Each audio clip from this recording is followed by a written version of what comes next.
সরকার যেদিকে হাঁটছে সেটি গণতন্ত্রের জন্য খুব একটি শুভ সংবাদ বয়ে আনছে না। আমরা আওয়ামী লীগের সময় দেখতাম বিভিন্ন নির্বাচনী বৈতরণী পার হওয়ার জন্য তারা বিভিন্ন কিংস পার্টি গড়ে তুলত। ঠিক এখনও আমরা দেখতে পাচ্ছি যে কিছু কিংস পার্টি গড়ে তোলা হচ্ছে, রাষ্ট্রীয় অর্থে, রাষ্ট্রীয় সহযোগিতায় নাগরিক কমিটি গড়ে তোলা হচ্ছে এবং সেগুলো বিভিন্ন জেলায় নাগরিক কমিটি গড়ে উঠছে। সেই নাগরিক কমিটিতে কারা আছে আমরা জানি না, বা কারা থাকার কথা সেটাও তাদের কোনো স্পষ্ট বার্তা নেই।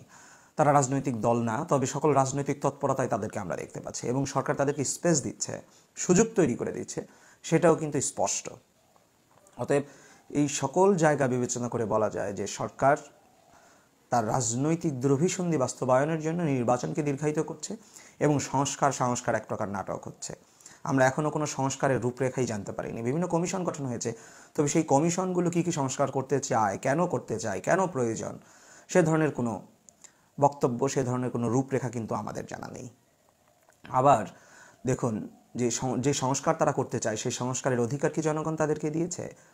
একটি গণ অভ্যুত্থানের মধ্য দিয়ে জনগণের আকাঙ্ক্ষা ছিল তারা হাসিনাকে আর কোনো কিছুর মূল্যে দেখতে চায় না।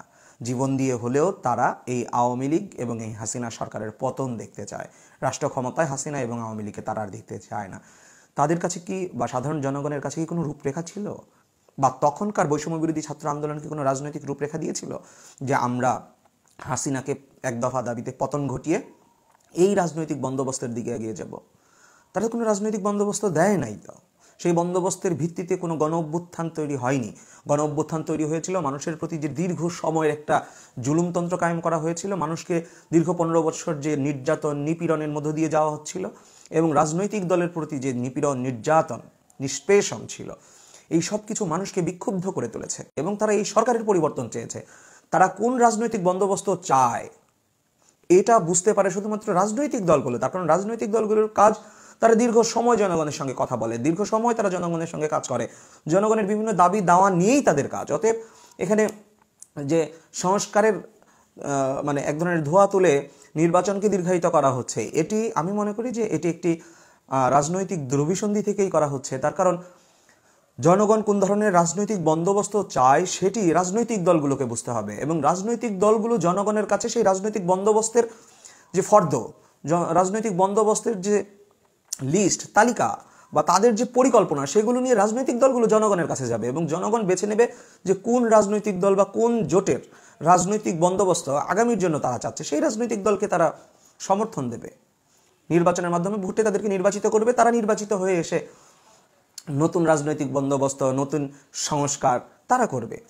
বর্তমান যে অন্তর্বর্তীকালীন সরকার, জনগণ তো তাদেরকে সংস্কার করবে বা তাদের দ্বারাই সংস্কার করতে হবে, এজন্য তাদেরকে নির্বাচিত করা হয় নাই বা এজন্য তাদেরকে রাষ্ট্র ক্ষমতায় বসানো হয় নাই, এজন্য গণ অভ্যুত্থান হয় নাই। তাদের কাছে যদি কোনো রাজনৈতিক বন্দোবস্ত বা রাষ্ট্রীয় সংস্কারের কোনো রূপরেখা থেকে থাকে, সেটি তারা 3 মাসের মধ্যেই দিতে পারে যে এই ধরনের রাজনৈতিক রূপরেখা প্রয়োজন এবং সেই রাজনৈতিক বন্দোবস্ত এবং রাষ্ট্রীয় মেরামতের বা সংস্কারের রূপরেখা এমনটি হতে পারে বা হওয়া প্রয়োজন বলে তারা মনে করে। এর জন্য তারা একটা প্রস্তাবনা দিতে পারে। কিন্তু এইটা নিয়ে তালবাহানা করে নির্বাচনকে দীর্ঘায়িত করা বা নির্বাচনের সময়কে দীর্ঘায়িত করা এবং এর মধ্যে যে নাগরিক কমিটির নামে, বৈষম্য বিরোধী ছাত্র আন্দোলনের নামে 24-এর গণ অভ্যুত্থানের এক ধরনের ঠিকাদারি প্রতিষ্ঠান গড়ে তোলা এবং কিংস পার্টি গড়ে তোলা, এটি তো রাজনৈতিক দলগুলো যেমন মেনে নেবেন, ঠিক একইভাবে জনগণও এই বিষয়টির জন্য তাদেরকে রাষ্ট্র ক্ষমতায় বসায় নাই বা এর জন্য গণ অভ্যুত্থান হয় নাই। অর্থাৎ জনগণও তো এই বিষয়টি দীর্ঘ সময়ের জন্য মেনে নেবে না। ধন্যবাদ।